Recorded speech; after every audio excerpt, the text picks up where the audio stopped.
Hello everyone! Today I'm going to be talking about my experience going to Silverwood as a person with celiac and what foods I was able to eat. If you don't know what Silverwood is, it is an amusement park located in Athol, Idaho. If you've ever been to Disneyland, they actually give off similar vibes, just Silverwood is a lot smaller. I know that a lot of smaller amusement parks typically only have roller coasters, but as a person who does not like roller coasters, I had a lot of fun. I went on a couple water rides and then I went on their little train experience. It's really cute. It's basically like a theater show on a train. It's really cute. They have actors and everything. I would definitely recommend going on it if you have kids or just going on it in general because it doesn't cost extra. Going back to the food, this is an amusement park, so sadly you're not going to find anywhere that's 100% gluten-free. This means that if you are not comfortable eating somewhere that isn't 100% gluten-free, you're going to have to pack your own food. But that kind of sucks when you see everyone around you eating kettle corn and all you have is like a ham sandwich and some broccoli. So if you are okay eating somewhere that is not 100% gluten-free, which is still celiac safe because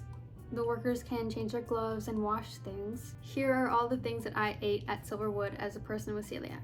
The first thing that I ate, and actually the first thing that caught my eye when I was walking through the park, was this Huckleberry shake at this little South Creamery stand. When I went, there was just a huge sign for it, and when I saw it, I really wanted to try it. So again, because this is an amusement park, you're going to be seeing a lot of teenagers working there. This might scare you, but let me tell you, all of the teenagers that I met were more knowledgeable and understanding about celiac and allergies than most of the adults. Still, you want to explain thoroughly your specific allergy and cross-contamination. And don't feel embarrassed because it's literally their job. We got really lucky when we went. The guy that was working there, all I said was, I have a gluten allergy, and he was like, oh yeah, I get that, my aunt has celiac. I always love it when the people who are making your food know what celiac is. He pulled out this big binder full of all the allergy information to verify that it was gluten-free. Depending on who's working there when you go, you might have to ask, like, do you have a binder full of the allergen information or something like that? Of course, the shake is literally just vanilla ice cream and huckleberries, but I mean, you can never be too safe, I guess.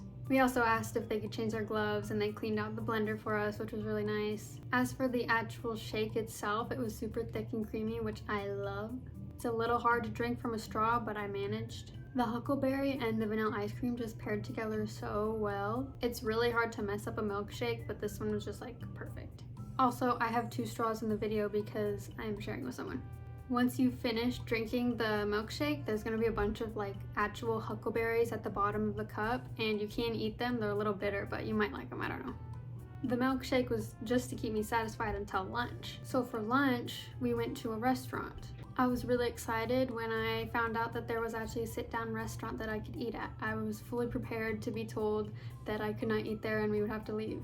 However, even though me and my sister, who also has celiac and is very sensitive, didn't get sick, I still have some things to say about this place. Some good stuff, some bad stuff. This restaurant is called Lindy's, and all you need to do is look for the giant chef statue outside of the front doors holding a giant version of their menu. At the bottom of the giant menu outside and the one you get inside, there is text that says gluten-free options available. Now that doesn't really tell you much about cross-contamination, so you're going to have to ask your waiter about it. And again, be very specific. You can see there's a tiny little star next to that gluten-free text at the bottom of the menu, which means that any food item on the menu that has that next to it is gluten-free or can be made gluten-free. I ended up deciding on ordering the chicken margarita. I do have a few things to say about our waitress. I completely understand that allergies can be really confusing, especially when it's something like celiac that is really meticulous with cross-contamination and everything. However, I think she just got really overwhelmed by the allergy thing and ended up just saying, I'm gonna make all the orders gluten-free without really asking us. It was fine, everyone at the table was okay with that, but it does kind of suck and make you feel like a burden when everyone else has to eat gluten-free because of you. I really don't think it changed much of anyone's meal, so it ended up being fine. But there was one more thing that she did that kind of was not very nice. Whenever I order food, I try not to feel like an idiot for asking questions about everything because I know that it's important. I don't know where they store their food or where they cut it or anything else. So my sister ordered a strawberry lemonade and didn't ask about cross-contamination or anything, so I decided to ask if it was gluten-free. I'll admit that I should have said something about cross-contamination, but gluten-free was just what came out of my mouth. She just kind of stared at me and was like, "It's lemon and strawberries." I know, but what if you guys keep your strawberries next to your bread? Like, I don't know. It just made me feel kind of stupid. Like, she could have just said, yeah, it's gluten-free, and that was it. The other complaint I have with this place that does not involve our waitress was the fact that there was someone back in the kitchen just screaming. I don't know if it was one of the chefs that was just angry, but they were like yelling at other people in there, and it was super loud. I was a little surprised because it's an amusement park that a lot of kids go to, and she was screaming and cursing and everyone could hear it. Sorry for all the negative stuff, I just want to be thorough. Anyways, the food was good. As you can see, the plating was just gorgeous. I felt really fancy when I was eating it. The broccoli on the plate was, strangely enough, probably my favorite thing. It was so good. I don't know why or what kind of broccoli it was because it looked a little different than normal broccoli, but it was really good. The chicken was like rubbed with pesto or something, and then it had tomato and mozzarella cheese on top with balsamic vinegar drizzled. It tasted good. It wasn't like, oh my gosh, wow. It was like, oh, this is chicken. I think maybe because there was so much stuff on top, my mouth just tasted like a dulled version of all of it. It also came with mashed potatoes, and the mashed potatoes had potato skins in it, which I love. I love a good chunky mashed potato. It's actually my favorite kind. The interior of this restaurant is really beautiful, like just the building itself. On the opposite side of where the dining seating is, there's couches and stuff. It looks really vintage. It's just really cozy in there. Eating at this place was definitely not my favorite dining experience, but it wasn't horrible. Moving on, I walked past this Carmel Apple stand, and I thought, I haven't had a caramel apple in so long, so I might as well check it out. It's outside of this sweet treats and souvenirs building. It has like fudge inside of the building, but that's not gluten-free. I did check. It is not gluten-free. I talked to the girl inside of the Carmel Apple stand, and she said yes, it's gluten-free, and everything she's working with was gluten-free, so there was no risk of cross-contamination.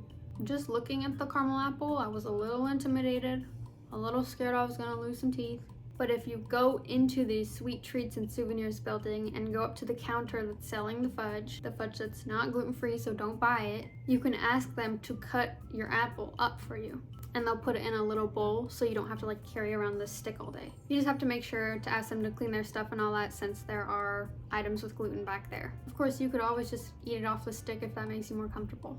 I also have some honorable mentions that I didn't film quite as much. I got this strawberry lemonade thingy in this cool cup. Honestly, don't waste your money on this. It was not good. There are a lot of better drinks that you can buy than this. The cup is the only good thing about it. The drink is way too sweet. They literally stick an entire like lemon, so there's just lemon slices, they cut it up and they stick it in there, so while you're drinking like lemon seeds and having to spit it out. It's just not very good. When it started to get dark and a little cold, I got this hot chai tea from the Victorian coffee house. The building and the inside is so cute. There's like cute seats, like it's just aesthetic. It's just really like a small little coffee shop. Even if you're not wanting something to drink, I would say still check it out because there's the giant chessboard in the back. The lady that was working inside the building was really sweet. She pulled out like all of the boxes and stuff to show me the ingredients. The tea was honestly really good. It was very sweet. I got it with almond milk, I think, but I like my tea sweet and a little creamy. I like committed what the packaging looked like for the tea to my memory because I wanted to buy some for myself. That's how good it was.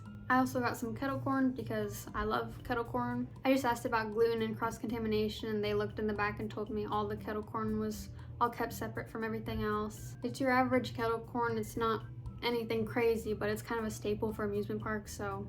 And that is everything that I got at Silverwood. I'm sure there's a lot more that's celiac safe, but I was only there for a day, so I had a limited amount of time to explore. If I ever go back, I would love to film another video trying new things. I ended up having a really fun time. I think it's great that they actually have celiac safe options. I just always wish that they were labeled as celiac safe. Anyways, that's all I have to say about Silverwood. Thank you for watching. If you like this video, if you have celiac, I think you should subscribe. I have one more video to post about a restaurant in Spokane, and then I'm going to be moving on to Portland. So if you live near Portland, in Portland, you should subscribe, and check up for those videos. I'm also hoping to make an Instagram or a TikTok page soon, so I will be advertising that in my next video. Again, thanks so much for watching, and I really hope this video was helpful. Bye!